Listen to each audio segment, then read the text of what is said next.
What's up, everybody? My name is Julian McClurkin. Welcome to McClurkin Invest. Today we're going to talk about appraisal gaps. What in the world are those?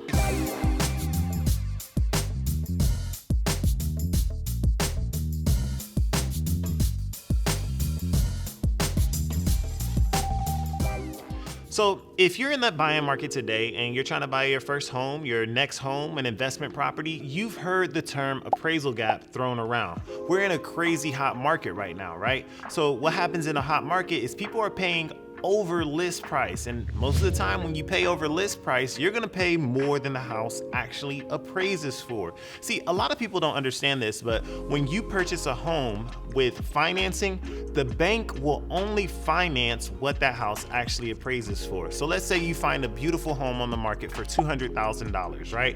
That's what it's listed for. But in order to get it, it was a multiple offer situation. You had to offer $220,000. Great, congratulations, you won the bid.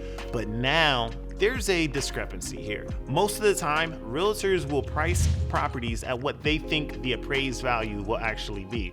Now, is there any way to actually know what the property is going to appraise for? No, it all depends on what side of the bed the appraiser wakes up on that day. But the bank is only willing to finance, like I said, what that property appraises for. And if it was listed at $200,000, most likely it's only going to appraise for right around $200,000. So let's say you get the appraisal back and it says that's what it appraised for. So now you offer $20,000 over that price. So what happens with that $20,000? Well, it depends on what your offer said. If you put an offer in and said full appraisal gap coverage, then guess what? You're paying $20,000 extra on top of what the property actually appraises for. Does that make sense?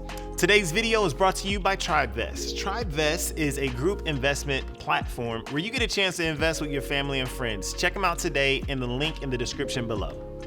So the appraisal gap is that $20,000 difference between the $200,000 and the $220,000 offer that you made. So when you're writing your offer, you want to make sure your realtor explains this thoroughly to you about how much over the appraisal you're willing to cover. The appraisal gap is that difference. So in the language of your contract, you want to make sure that you're clear about how much you're willing to go over. If you said full appraisal gap coverage, you're paying $20.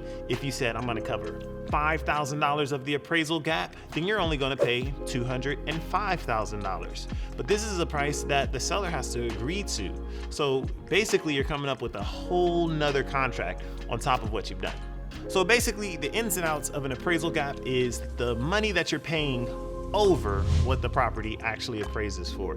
Keep that in mind when you're in this market. If you want to win a bid, a lot of times you gotta go over asking price. But how high over asking price are you actually willing to do?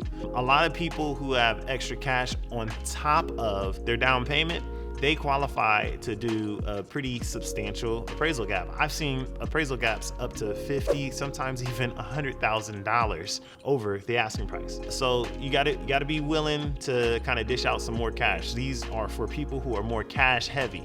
All right. Don't get discouraged though if you're not in that situation, because it just means there's some other ways you need to be creative with your offer.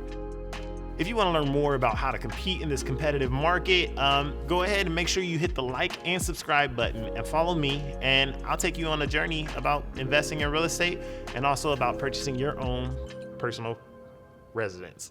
All right, cool.